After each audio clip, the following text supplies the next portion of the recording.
नमस्कार, आदाब। मैं हूं आपके साथ जासमिन शर्मा। मेरे साथ मेरे सीनियर, मेरे वरिष्ठ सहयोगी अभय सर इस वक्त मौजूद हैं और इस खास वीडियो में हम बात करेंगे बारामूला से सांसद इंजीनियर रशीद की, जिन्होंने दिल्ली की तिहाड़ जेल से 2 दिन के अनशन का ऐलान किया है और आज से उनकी ये भूख हड़ताल शुरू हो चुकी है। सर, इस भूख हड़ताल को कैसे देखा जाए? क्या ये मान लिया जाए कि सुर्खियों में बने रहने के लिए इंजीनियर रशीद और जेल के अंदर से ये दिखाने की कोशिश इंजीनियर रशीद कर रहे हैं कि वो कश्मीरी आवाम के लिए सोचते हैं और उनके लिए आज भी फ़िक्रमंद हैं? देखिए, जहाँ तक कश्मीर के अवाम की बात है, कश्मीर को लेकर वो बयान देते रहे हैं और उनके बयान चर्चित भी रहे हैं, काफ़ी चर्चा हुई है उसके ऊपर। लेकिन इस बार का जो भूख हड़ताल है उसकी वजह समझिए, उनका लॉजिक ये है कि जो भारत और पाकिस्तान के बीच जो एशिया कप में मैच हो रहा है उसके विरोध में वो भूख हड़ताल कर रहे हैं, क्योंकि पहलगाम अटैक के बाद जिस तरह का माहौल बना देश में और एक विरोध की आवाज़ उठी और ये पूरे भारत से मांग उठी थी कि भारत ऐसे हालात में क्रिकेट क्यों खेले पाकिस्तान के साथ, जब हम और अभी देखिए, अभी जो मैच हुआ पहला, इसमें ऐतिहासिक तथ्य है कि इतनी कम लोकप्रियता किसी भी भारत पाकिस्तान मैच की नहीं रही, चाहे वो टीवी पर देखें या फिर आप ऐप के ज़रिए देखें। तो ऐसे में हो सकता है कि इंजीनियर रशीद के मन में ये हो कि जब पूरा भारत कह रहा है कि मैच नहीं होना चाहिए, तो चलो मैं भी उसी नौके पर सवार हो जाता हूँ। और इसको इस लिहाज से, क्योंकि उनके ऊपर एक बहुत ही गंभीर आरोप लगा हुआ है, वो है टेरर फंडिंग से जुड़ा मामला, और 2019 से वो जेल में भी बंद है। तो बहुत मुमकिन है कि इस मुद्दे को लेकर उन्होंने ये सोचा हो कि थोड़ा सिंपैथी मैं गेन कर लूँगा, केवल कश्मीर में नहीं बल्कि ये जो सेंटीमेंट है पूरे भारत में, तो उनके खिलाफ जो एक माहौल सा बना हुआ है उसमें उनको कुछ एंटी इंडिया सेंटिमेंट, क्योंकि यूएपीए उनके ऊपर लगा है, क्योंकि उन्होंने 2 महत्वपूर्ण मुद्दे बताए हैं, रीज़न बताए हैं अपनी हड़ताल के, भूख हड़ताल के। एक तो यही कि दोहरी नीति का उन्होंने इस्तेमाल किया, डबल स्टैंडर्ड्स का, कि पाकिस्तान के साथ मैच खेलकर ये जो दोहरी नीति अपनाई जा रही है इसका विरोध कर रहे हैं। दूसरा उनका ये है कि कश्मीर की स्थिति को नज़रअंदाज किया जा रहा है। ये 2 पॉइंट्स हैं। पहला पॉइंट आपने क्लियर कर दिया, क्योंकि इमेज बिल्डिंग को लेकर भी सवाल हो रहे हैं। जब उनके ऊपर ये आरोप लगे 2017 में, फिर 19 में दिल्ली की तिहाड़ जेल में उन्हें शिफ्ट कर दिया गया, उसके बाद उनके ऊपर जिस तरह से एंटी इंडिया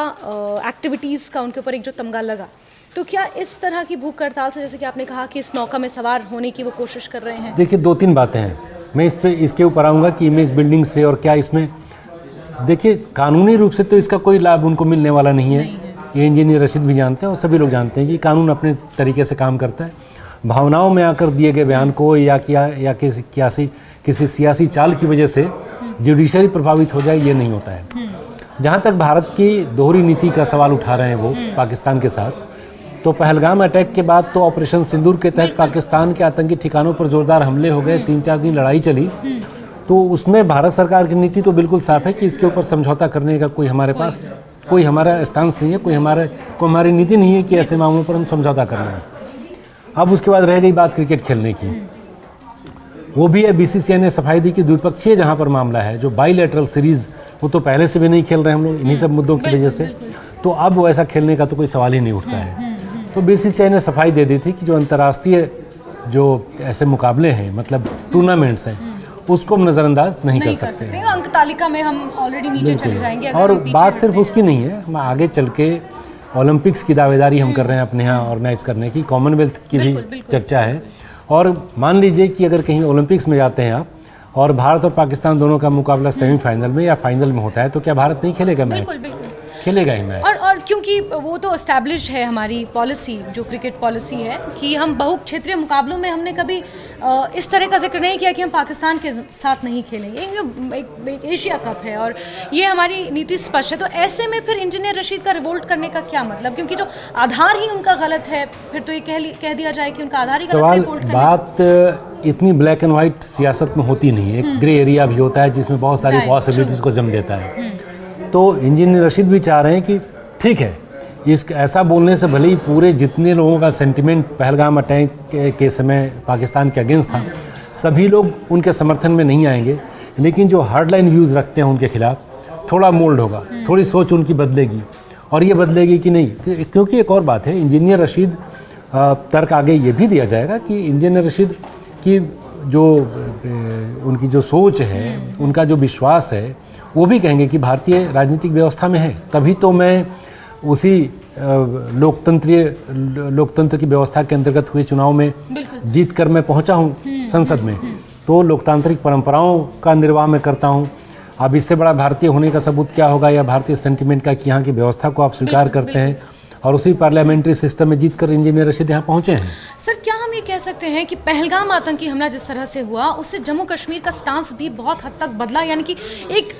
बहुत बड़े तबके का स्टांस भी बदला, क्योंकि हमने देखा पहलगाम में टूरिस्ट स्पॉट पर बाकायदा उस टूरिस्ट स्पॉट को टारगेट करके एक बहुत ही प्री प्लान तरीके से पहलगाम आतंकी हमले को अंजाम दिया गया। इन्फिल्ट्रेशन हुई, फिर एक्सफिल्ट्रेशन हुई, वो तमाम चीज़ें जो रक्षा विशेषज्ञ कहते हैं।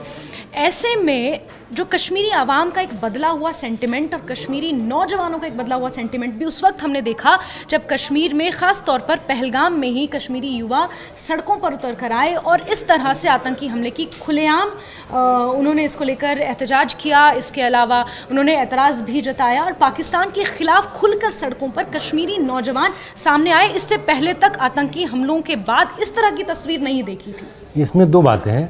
पहले तो ये कि जैसा माहौल घाटी में कई दशकों तक रहा, उसमें जो लोग पाकिस्तान के हस्तक्षेप को, पाकिस्तान द्वारा आतंकी भेजे जाने का मन के भीतर विरोध तो करते थे, लेकिन वो बात खुलकर, क्योंकि हम ये समझ सकते हैं इस बात को कि आपकी भावनाएं चाहे जो हों, लेकिन एक अकेले या कोई छोटा समूह अगर सड़क पर उतर आता तो उसका उन गुटों का प्रभाव इतना ज़्यादा था, अलगाववादियों का प्रभाव इतना ज़्यादा था कि वहाँ तो बहिष्कार की बात ही नहीं थी, बंदूक और गोली से इनको निपटा दिया जाता। तो ऐसे लोग, अब चूँकि परिस्थितियाँ वहाँ बदल चुकी हैं और पहलगाम में जिस तरीके से धन पूछ और मारा गया वैसे लोगों को जो निर्दोष थे, जो घूमने गए थे, जम्मू कश्मीर के रोज़गार में हाथ, मतलब उनका बहुत बड़ा योगदान था वहाँ के लोगों की आमदनी में, तो ऐसे में लोगों को गुस्सा फूट पड़ा और उनको पता था कि आज अगर मैं इनके खिलाफ सड़कों पर उतर के विरोध करता हूँ तो कम से कम एक बात की गारंटी है कि कोई हमारे ऊपर कोई दूसरा वहाँ से आकर कोई हमला नहीं करने वाला है। तो एक निश्चिंतता थी, एक उनके अंदर एक विश्वास था, तो इसलिए लोग इतने सारे निकल कर सामने आ गए। और बहुत मुमकिन है कि इसीलिए इंजीनियर रशीद भी ये बात बोल रहे हैं कि वहाँ पर इंजीनियर रशीद का कश्मीरी लोगों को लेकर क्या स्टांस है, कश्मीरी लोग सपोर्ट करते हैं, तभी उनके सामने बड़े बड़े दिग्गज थे, फिर भी उनको शिकस्त देकर 2,41,000 मतों से उमर अब्दुल्ला को हराना आसान बात नहीं है। तो ये भी बहुत बड़ी वजह है कि इंजीनियर रशीद ने कहा है कि पहलगाम आतंकी हमले के खिलाफ मैं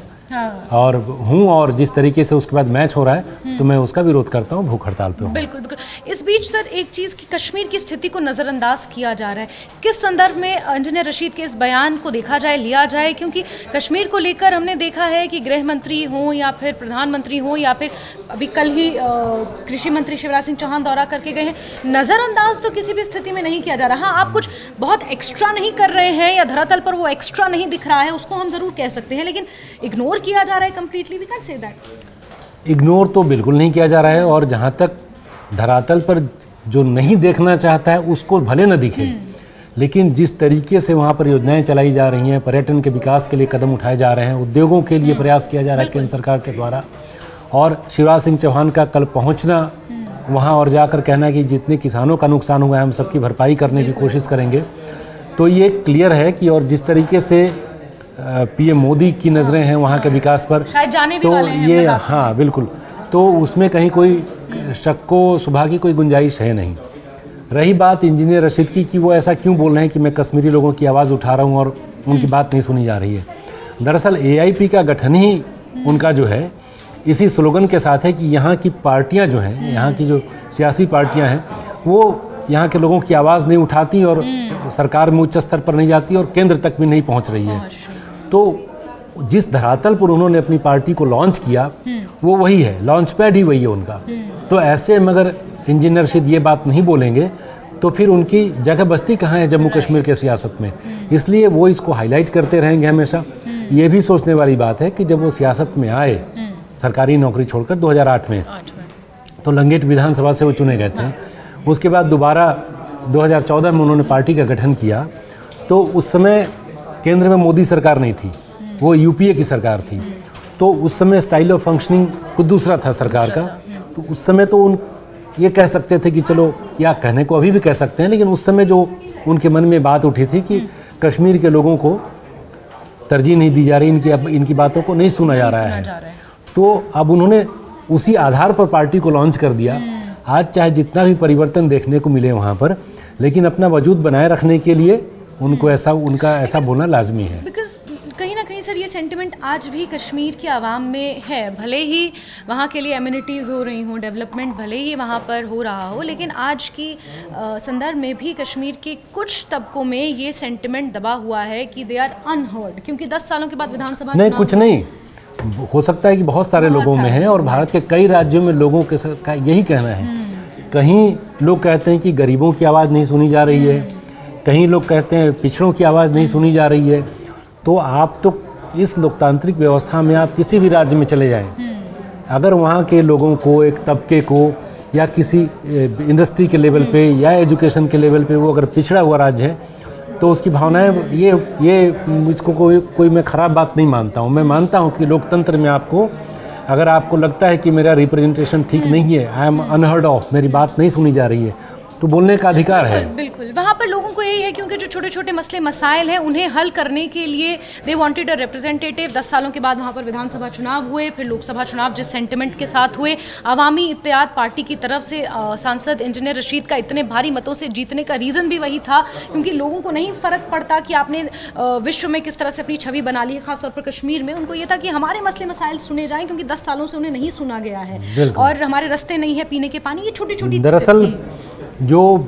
पिछले कुछ सालों में हुआ है, जब से वहाँ पर राष्ट्रपति शासन लगाया गया, तो जाहिर सी बात है कि जो रिप्रेजेंटेटिव थे वो डायरेक्ट उनके पास जाते होंगे, सियासी पार्टियां लोगों से संपर्क रखती होंगी, लेकिन ऐसा महसूस हो रहा था लोगों को कि हमारी बात कहीं किससे जा रही है। जैसे विधानसभा होती है तो उसमें सत्र होते हैं, उसमें उनके जो नुमाइंदे होते हैं उनके मुद्दों को उठाते हैं। तो हमारे यहाँ जो डेमोक्रेटिक सिस्टम है उसमें लोगों को ऐसा लगता है कि हमारी बात, हमारी सुविधाएं भी मिले, हमारी समस्याओं का समाधान भी हो, और इस एश्योरेंस के साथ हो कि देखिए आपकी समस्या थी, हमने विधानसभा में इस मुद्दे को उठाया, सरकार ने इस पर एक्शन लिया। लेकिन अभी था, चूँकि ये विधानसभा नहीं काम कर रही थी, मुद्दे उनके सुलझाए जा रहे थे, लेकिन हाँ ये होता है कि वो आपके पास ये संतोष नहीं होता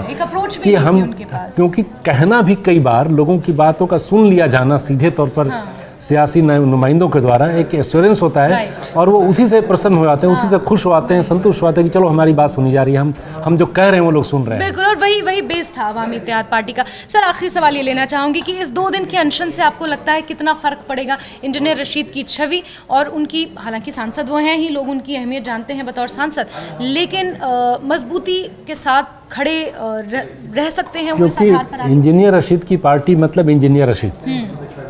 तो और ये पिछले 6 सालों से बंद है, 2019 से ही बंद है, केवल सत्र में भाग लेने के लिए उन्हें जाने का मौका मिलता है। तो जाहिर सी बात है कि अगर इस तरीके की बातों को नहीं उठाते हैं, ऐसे बयान वो नहीं देते हैं, तो उनका जो कनेक्ट बना है, क्योंकि वहाँ के लोग जानते थे कि ये जेल में है, और जेल में होने की वजह से भी एक सिंपैथी वोट भी इनको मिला है। तो ऐसे में अगर वो बयान नहीं देते हैं या बिल्कुल शांत रह जाते हैं, या इंतज़ार करते हैं कि जब फैसला हो जाएगा मेरे पक्ष में तब मैं लोगों को जाऊंगा और बताऊंगा कि देखो मैं जीत के आया हूं, तो बात इससे बनेगी नहीं। उस कनेक्ट को बनाए रखने के लिए बहुत ज़रूरी है कि इंजीनियर रशीद ऐसे मुद्दों पर अपना बयान देते रहें। बिल्कुल, और इंजीनियर रशीद की पहचान ही इसी तरीके से है कि वो जनता की आवाम की आवाज़ को हमेशा उठाते रहे। विधानसभा में भी आपने कहा, जब लंगेट से विधायक थे तो विधानसभा के वेल में बैठ जाते थे, सीढ़ियों पर बैठ जाते थे, वहीं पर धरना देना शुरू कर देते थे। उनकी पहचान इसी तरह से है। अब बहरहाल 2 दिन का अनशन उनका शुरू हो चुका है, और देखना होगा कि क्या रूप उनका ये अनशन लेता है, और उनकी कॉन्स्टिट्यूएंसी बारामूला, जहाँ से वो सांसद हैं, वहाँ से किस तरह के रिएक्शन, वहाँ की आवाम जिन्होंने उन्हें जिताया है इतने भारी मतों से, वहाँ के आवाम के किस तरह के रिएक्शंस आते हैं, इस पर भी हमारी नज़र बनी रहेगी। बहरहाल इस पॉडकास्ट में इतना ही। अब सर बहुत बहुत शुक्रिया, और आप सभी का भी बहुत बहुत शुक्रिया।